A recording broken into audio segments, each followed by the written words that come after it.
नमस्कार, आप देख रहे हैं सी न्यूज भारत। मैं हूं आपके साथ स्नेहा सिंह। वक्त हो गया है न्यूज बुलेटिन का। इस बुलेटिन में कहां की गई शांति समिति की बैठक, कहां किया गया नामांकन दाखिल और कहां 54 राशन कार्ड धारकों को आयुष्मान कार्ड वितरित किए गए। ऐसी तमाम खबरों पर विस्तार से करेंगे चर्चा। तो चलिए शुरू करते हैं खबरों का सिलसिला। नामांकन प्रक्रिया के 7वें दिन काशनगर पंचायत निवासी डॉक्टर शैलेंद्र प्रसाद मेहता ने मुखिया पद हेतु अपना नामांकन पत्र दाखिल किया है। नामांकन बाद प्रखंड मुख्यालय प्रांगण से निकलते ही बाहर खड़े समर्थकों ने डॉक्टर शैलेंद्र प्रसाद मेहता को फूल माला पहनाकर व अबीर गुलाल लगाकर बधाई दी। किस पंचायत से चुना लगा? काशनगर पंचायत से। मैं काशनगर निवर्तमान मुखिया हूँ और मैं 10 वर्ष का आ जाए उसको, लेकिन मैं 5 वर्ष से खुद उसके पहले मेरी मम्मी थी।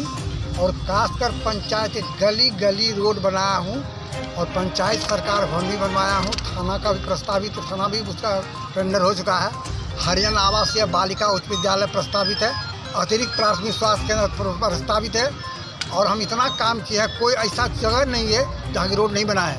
और मुझे विश्वास है काशनगर सम्मानित जनता जनार्दन मुझे पुनः निश्चित रूप से मुखिया चयन करेगी। क्या नाम है आपका? डॉक्टर शैलेंद्र प्रसाद मेहता। बिहार से सीनू संवाददाता कविंदर कुमार की रिपोर्ट। खबर मुजफ्फरपुर जिला के बंदरा से है, जहां पियर थाना परिसर में रविवार को दुर्गा पूजा को लेकर शांति समिति की बैठक थानाध्यक्ष रवि कुमार गुप्ता की अध्यक्षता में की गई। बैठक में उपस्थित दुर्गा पूजा समिति के सदस्यों एवं क्षेत्रों के जनप्रतिनिधियों से कहा गया कि सरकार द्वारा जारी गाइडलाइन के तहत मंदिर में पूजा अर्चना की जाएगी। उन्होंने कहा कि पंडाल में सीसीटीवी कैमरा लगाना अनिवार्य है। पंडाल के आसपास कोई राजनीतिक व अश्लील पोस्टर नहीं होना चाहिए। पंडाल के आसपास आतिशबाजी पर प्रतिबंध रहेगा। वहीं पूजा के दौरान डीजे पर रोक रहेगी। कोरोना से बचाव हेतु गाइडलाइंस का पालन करना है। बिना मास्क के पंडाल में कोई भी श्रद्धालु मां के दर्शन नहीं कर पाएंगे। कहा कि जितने पूजा समिति के अध्यक्ष हैं वह अपने सदस्यों को पास जारी करेंगे। वहीं बैठक में उपस्थित लोगों ने भी अपनी सहमति जताई। मौके पर अंचल निरीक्षक विजय तिवारी, राजस्व कर्मचारी राम इकबाल चौधरी, अशोक सिंह, शुभ शाह, मोहम्मद चांद बाबू, उपेंद्र राय, मनीष चौधरी आदि लोग मौजूद थे। पियर थाना परिसर में शांति समिति की बैठक दुर्गा पूजा को लेकर बैठक की गई है। उसमें सरकार के द्वारा दिए गए कोरोना प्रोटोकॉल के नियमों का पालन करते हुए पूजा का आयोजन किया जा रहा है। इसमें जितने पूजा पंडाल आयोजक हैं उनको दिशा निर्देश दे दिया गया है। जो भी सरकार का गाइडलाइन है उसका अनुपालन करना है। डीजे पूर्णतः प्रतिबंधित रहेगा। डीजे पर पूर्णतः प्रतिबंध लगाया गया। मुजफ्फरपुर से सीनू संवाददाता गंधीर कुमार झा की रिपोर्ट। सोनवर्षा राज प्रखंड के सहसोल पंचायत के मुखिया प्रत्याशी विपिन कुमार झा और राजा ने नामांकन दाखिल किया। प्रखंड कार्यालय से बाहर होने पर भारी संख्या में ग्रामीणों की भीड़ उमड़ी। वहीं ग्रामीणों ने फूल और माला से उनका स्वागत किया। वहीं विपिन कुमार झा और फिर राजा जी मुखिया प्रत्याशी को समस्त सहसोल पंचायत वासियों ने जिताने का नारा लगाते हुए मुखिया प्रत्याशी विपिन कुमार झा और फिर राजा जी को जिताने का आश्वासन दिया। मेरे प्रिय जनता जो है, जो निम्न वर्ग की प्रिय जनता जो आते हैं मेरे साथ, वो साथ जुड़े हुए। संदेश मेरा यही है कि मैंने 10 साल जो सब पंचायत को सींचा था, वह बीच के में जो वर्तमान मुखिया बना था वो जनता को नहीं मिल पाया। इसलिए हम लोग के साथ एक दलबल के साथ जनता उमड़ पड़ी। आप युवाओं को क्या संदेश देना चाहते हैं? युवाओं का जो हक और हिस्सा होता है, जो युवाओं के साथ दिल की भावनाओं में ठोकर ठेस आया है, उसको बढ़ाने का काम करें। चुनाव के समय में नेता सब बहुत सारे वादे करते हैं, लेकिन चुनाव जीतने के बाद भूल जाते हैं। इस पर आप क्या कहना चाहते हैं? मैं उस प्रकार का नेता नहीं बनना चाहता। मैं उस समाज का एक सेवक हूँ और 10 वर्ष मेरा इतिहास रहा कि सेवा का काम करते आया और मेरे पास एक अटल विश्वास है। आप किस पद से चुनाव लड़ रहे हैं? मुखिया पद। पंचायत सहसोल। पहली प्राथमिकता क्या रहेगा विकास के लिए आपको? मेरे विकास के लिए पंचायत का प्रथम प्राथमिकता है कि 3 गो चाप है। उस चाप का जल निकासी और जमीन का समतलीकरण किया जाएगा, जो किसानों का बहुत खुशहाल होगा। मेरे क्या नाम हुआ आपका? मेरा नाम विपिन कुमार झा और राजा जी से जाने जाते हैं। आप जो अभी जनता से वोट मांगने जाइएगा, आपका क्या मुख्य मुद्दा होगा? मैंने इस पंचायत में पिछले 10 वर्ष काम के रूप में किया हूँ और वर्तमान में काम के नाम पे वोट मांगूंगा और समाज। सहरसा से सीनू संवाददाता मृत्युंजय कुमार की रिपोर्ट। खबर उन्नाव से है, जहां मुख्यमंत्री जन आरोग्य अभियान के अंतर्गत अंत्योदय राशन कार्ड धारकों को आयुष्मान कार्ड वितरण कार्यक्रम का आयोजन मुख्य अतिथि सदर विधायक पंकज गुप्ता एवं जिला अधिकारी रविंद्र कुमार की अध्यक्षता में विकास भवन सभागार में संपन्न हुआ।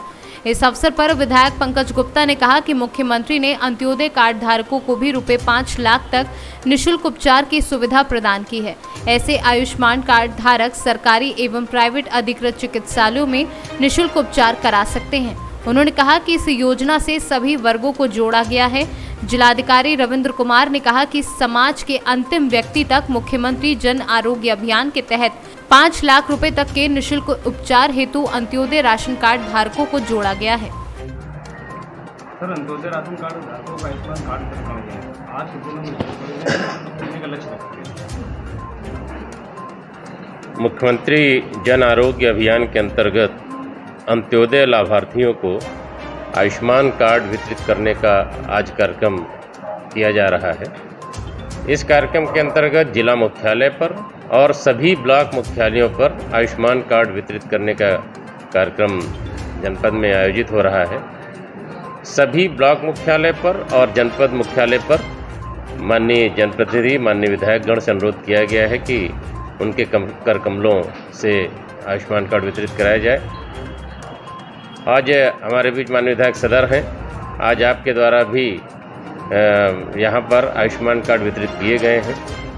जनपद में जितने भी अंत्योदय कार्ड लाभार्थी हैं उन सभी को आयुष्मान कार्ड वितरित किया जा रहा है और निश्चित रूप से इन सभी लोगों के लिए ये कार्ड अत्यंत लाभकारी सिद्ध होगा। उन्नाव से सीनू संवाददाता अमित शुक्ला की रिपोर्ट। भदोही जिले में मजदूरों पर हो रहा है अत्याचार। मजदूरी मांगने पर मजदूरों की बीवी से किया जा रहा है जबरन शारीरिक संबंध। आपको बता दें कि सुरेखा विश्वकर्मा पति अवधेश विश्वकर्मा विपक्षी जयप्रकाश सोनी के घर एक लकड़ी का मंदिर बनाने का कार्य किया था। पैसे मांगने गए पति विपक्षी ने बोला कि अपनी पत्नी को भेजो तब पैसा देंगे। पति ने कहा कि ऐसे शब्दों का उपयोग ना करें। इतने में जयप्रकाश सोनी ने मारा पीटा और भगा दिया। उसके बाद अवधेश के घर आकर घर के अंदर घुस गया और उनकी बीवी को निवृत्त कर दिया। क्या नाम है? सुरेखा विश्वकर्मा। इसमें क्या मामला है? मतलब हमारे पति गए थे वो सोनार के पास पैसा लेने के लिए।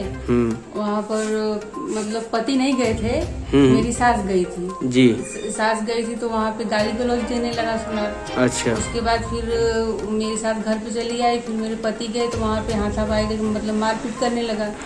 मारपीट करने के बाद हम फिर वहाँ से रोड पे मार दिया। मार करने के बाद फिर मेरे घर में घुस आया। घर में घुसने के बाद हम लोग के साथ जबरदस्ती किया, हाथ खींच के बाहर कर दिया घर में से, साड़ी भी सब छोड़ दिया हम लोग का। अच्छा। हम लोग के साथ गलत करने की भी कोशिश किया। अच्छा। और उसके बाद हम वहाँ थाने पे गए जानपुर। तब का FIR हुआ कि नहीं थाने से? नहीं हुआ। कहीं नहीं हुआ है? नहीं हुआ। वहाँ पे हम लोग गए। क्या बोले वहाँ पे? वहाँ पे बोले कि अपने पति को लेके आइए। हाँ। उसके बाद आगे कार्रवाई होगी। अच्छा, वहाँ पे अभी तक नहीं हुआ है? नहीं। वो लोग FIR कर चुके हैं आपके ऊपर? हाँ। अभी आपका नहीं हुआ है? नहीं। ठीक।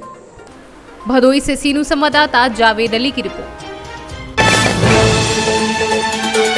सिद्धार्थनगर की तहसील शोरतगढ़ अंतर्गत ग्राम खरगवारे के प्राथमिक विद्यालय में अभी तक भोजन नहीं बनता था। ये जानकारी आज शनिवार को देते हुए विद्यालय के बच्चों ने बताया कि मास्टर साहब ने बताया कि सोमवार से भोजन बनेगा। बच्चों ने ये भी कहा कि मास्टर ने सिखाया है कि कोई कुछ पूछे तो कह देना कि रोज भोजन बनता है। वहीं अब जब भोजन ही नहीं बनता तो केला दूध मिलने की बात तो ऐसी लगती है जैसे हथेली पर बाल जम जाने की कहावत हो। तो आप लोगों को क्या मास्टर साहब बताए? यही बताए ना कि भोजन बनेगा परसों से। आज तक नहीं बना, 1 महीने में नहीं बना। आप लोगों को कभी केला वाला भी मिला है? नहीं। दूध मिलता है कि नहीं? पहले मिलता था, अब नहीं मिलता है। अब दूध नहीं मिलता है। कितने दिन से? 1 महीने से दूध नहीं मिलता है आप लोगों को। आपका क्या नाम है? मेरा नाम पिताजी का? किस विद्यालय? प्राइमरी में यहाँ पढ़ते हो? आप लोगों को केला मिला है 1 महीने में? कभी दूध मिला है? भोजन मिला है? आज मास्टर साहब क्या बताए हैं?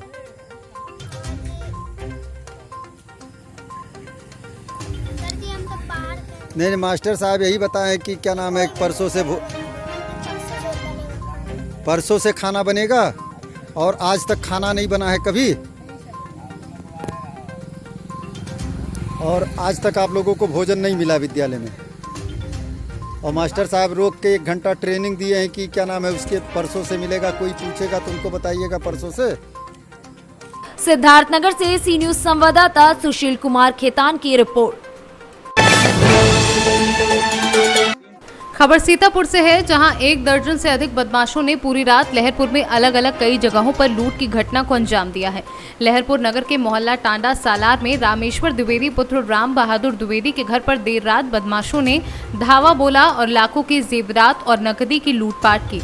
और देवी दयाल पुत्र ब्रह्मादीन के घर पर बदमाशों ने लोगों से हाथापाई की और टांडा सलार में ही अनीश के घर में भी बदमाशों ने चोरी की। इसके अतिरिक्त मोहल्ला शुक्लीपुर में भी बदमाशों ने पूर्व सभासद मोहम्मद आलम के घर लूट की घटना को अंजाम दिया है। चोरी में जितना हमारी वाइफ का जेवर था वो सब चला गया है, और जो और सामान थे भैया के और हम लोगों के जितने कपड़े लत्ते और जो बर्तन थे वो सब काफ़ी सामान हमारा 15-20 लाख का सामान सब जो है गायब पे। और हमारे बेड की पटिया वो गायब किया है। उसके बाद वहाँ जाके उससे लड़ाई भी की।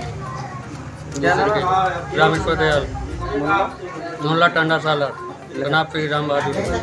हादसा हुआ है, कैसे क्या हुआ यहाँ पे? रात के 2:15 बजे हुए थे। मैडम ने घर से देखा कि हमारे पड़ोस में एक व्यक्ति जो है दरवाजे पे डंडा मार रहा था। वो डंडा मार के चला गया। उसके 10-15 मिनट बाद मैं उठा, घर से बाहर निकला जब, तो मैंने देखा वही एक आदमी वहाँ पे खड़ा हुआ था। तो मैंने उससे पूछा कहाँ से भैया आए हो और कहीं खड़े हो यहाँ पे। तो उसने हमारे ऊपर लाठी से वार किया। उधर से 8-10 आदमी और आ गए, और आते हैं उन्होंने हमारे ऊपर लाठी चलाना चालू कर दिया। मैं बेबस हो गया वहाँ पे। उसके बाद जब मार खाते हुए हमारी माँ ने देखा तो बाहर निकल आई, तो हमारी माँ को भी मारने लगा। तो माँ को मारने लगा तो माँ को मारा और गुंदा जो है छीन के ले गया। हाँ, तो गुंदा जो छीन के ले गया गुंदा, और हाथ टूट गया। भैया जो 12 व्यक्ति आए थे, 12-13 व्यक्ति, क्या उसमें से किसी को आप जानते हैं, पहचानते हैं? नहीं, सब नकाबपोश थे। आपके घर से क्या क्या गया है? हमारे घर से बाला गया, मम्मी का बाला गया। हाँ, मम्मी का बाला कि उनका हाथ टूट गया है। सीतापुर से सीनू संवाददाता राम गोपाल दीक्षित की रिपोर्ट। झांसी के बड़ा गांव गेट अंदर दुबे की पुलिया के पास वर्षों से कूड़े का ढेर जमा हो रहा है। आने जाने वाले लोगों को निकलने में भी समस्याएं हो रही हैं। आए दिन वाहनों के एक्सीडेंट हो रहे हैं। आसपास मवेशी भी एकत्रित होते हैं और कई बार दोपहिया वाहन चालकों को घायल भी कर देते हैं। गंदगी का ये आलम है कि कूड़ा हटाने के लिए एक समिति बनानी पड़ी, जिसको नाम दिया गया कूड़ा घर हटाओ समिति। कचरा हटाने की मांग को लेकर समिति के सदस्य आज 11वें दिन भी धरना प्रदर्शन कर रहे थे। गोलू अग्रवाल और राम नारायण गुप्ता के नेतृत्व में धरना चल रहा था। समस्या सुलझती ना देख क्षेत्रवासियों के बुलावे पर आज हिंदू जागरण मंच के जिला अध्यक्ष अंचल अटजरिया मौके पर पहुंचे और अनिश्चितकालीन धरना प्रदर्शन प्रारंभ हुआ। क्षेत्रवासियों ने एकत्रित होकर सड़क जाम कर दी और मेयर मुर्दाबाद के नारे लगाने भी शुरू कर दिए। देखिए, ये कूड़ाघर हटाने के लिए बड़ा बाजार क्षेत्र में एक बड़ा कूड़ाघर पिछले काफ़ी लंबे समय से था। आज जो कि मोहल्लेवासी हमारे गोलू अग्रवाल जी, हमारे राम नारायण जी, यहाँ के अन्य मोहल्लेवासी, क्षेत्रीय पार्षद, सभी लोग इस कूड़ाघर से परेशान थे और विगत 12 दिन से लगातार अनशन पर थे। इन लोगों का फ़ोन मेरे पास आया, मैं भी यहाँ पर आया। मैंने नगर आयुक्त जी से बात करी। उन्होंने कहा हम तुरंत आधा घंटे के अंदर किसी न किसी अधिकारी को भेज रहे हैं। और जिन पर सफाई का चार्ज है, अपर नगर आयुक्त सादा असलम जी यहाँ पर आए थे। उन्होंने कहा है भाई साहब हमको दीपावली तक की मोहलत दीजिए। हम यहाँ पर एक ट्रैक्टर जो छोटी वाली मशीन होती है जो कूड़ा कंपोज करती है, उस कंपोजिटर को इधर खड़ा करेंगे और 12 बजे के आसपास वो चला जाएगा इधर से। और एक कूड़ा हटाने का बोर्ड भी जो हम लोगों की मांगें थी क्षेत्र के लोगों की, एक यहाँ पर कूड़ा नहीं डलेगा, नगर निगम का ये बोर्ड भी लगेगा कि यह सार्वजनिक कूड़ाघर नहीं है। इस बात को लेकर के सहमति बनी है और यहाँ पर जो क्षेत्रवासी अनशन पर बैठे हुए थे उनको अपर नगर आयुक्त ने जूस पिला करके अनशन को समाप्त कराया है और दीपावली तक की मोहलत दी है। दीपावली तक ये सब काम जैसा जैसा उन्होंने कहा है वैसा हमें लगता है, क्योंकि हमारी वार्ता खुद हुई है, तो वो सब काम हो जाएंगे। क्या समस्या थी कचरे की और क्या आश्वासन मिला है? हमारी समस्या ये थी कचरे की कि 5 वार्डों का कचरा इधर में 20 रोड पे डाल दिया जाता है। इसलिए मोहल्ले की एक समिति बनाई, मैं खुद अध्यक्ष बना इसका, और मैंने कहा मेरी अगुवाई में सारा इधर पे जो है धरना 12 दिन तक चलता रहा बराबर। सभी नेता झांसी के आए, सभी ने आश्वासन दिया हम बात करेंगे, नगर आयुक्त से बात करेंगे, लेकिन कोई बात करने के लिए कोई तैयारी हुई ना कुछ हुई। नगर निगम के अधिकारी खुद बात करने के लिए तैयार, लेकिन अंचल अधिकारी जी आए, उन्होंने कहा कि अभी अब नगर आयुक्त को बुलाते हैं। उप नगर आयुक्त को उन्होंने बुलाया और इधर बुला के इस समस्या का निराकरण कर दिया। लेकिन जो समस्या इन लोगों ने कही है कि जो समस्या जो हम लोगों की मीटिंग में बात हो गई है, सहमति हो गई है, उस सहमति से यदि ये एक भी कदम पीछे हटे तो फिर अंचल नजरिए को लेकर मैं खुद नगर निगम में बैठ जाऊंगा अनिश्चितकालीन भूख हड़ताल पे, ये मैं घोषणा करता हूँ। यहाँ पे जो धरना चल रहा था इस विषय में क्या कहना है? ये धरना यहाँ कूड़ा पड़ता है पारंपरिक रूप से काफ़ी सालों से, तो इस कूड़ा घर का जो पॉइंट है इसको हटाने के लिए यहाँ पे लोग धरने पर बैठे थे। क्या आश्वासन दिया गया? ये इनको बताया गया कि काफ़ी पुराना पॉइंट है कूड़े का और लगभग 40-45 साल से पुराना है, और ये जो नवरात्र से लेकर दिवाली तक का समय होता है, इस वक्त थोड़ा हमारे पास कूड़ा ज़्यादा आता है, तो इनको दिवाली तक का हमने समय लिया है। इसके बाद हम यहाँ पे एक रिफ्यूज़ कॉम्पैक्टर, जिसमें करीब 40 से 50 गाड़ी कूड़ा आ जाएगा, उसको यहाँ खड़ा कर देंगे और ताकि रोड पर कहीं सुबह भी कूड़ा हमें न दिखाई दे। झांसी से सी न्यूज संवाददाता अतुल वर्मा की रिपोर्ट। फिलहाल इस न्यूज बुलेटिन में बस इतना ही। देश विदेश की ऐसी तमाम खबरों को देखने के लिए बने रहे सी न्यूज भारत के साथ। हर खबर आपके साथ, आपके हाथ।